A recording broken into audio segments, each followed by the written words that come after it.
2015 году получила гражданство Казахстана и стала выступать за местные клубы и сборную.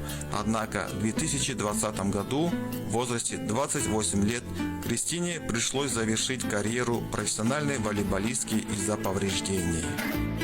Казах адамдар маған өте ұнайды. Если честно, я такого гостеприимства, доброжелательности и щедрости не видела.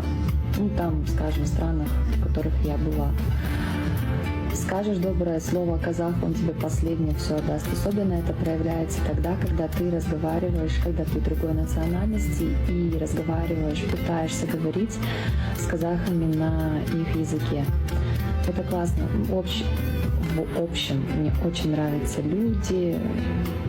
Ну и, конечно, мне нравится здесь именно в Алмате природа, горы, вообще климат и так далее.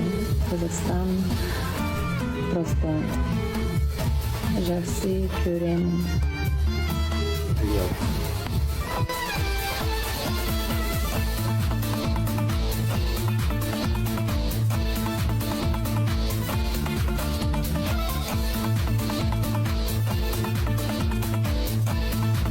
Сәлем достарым.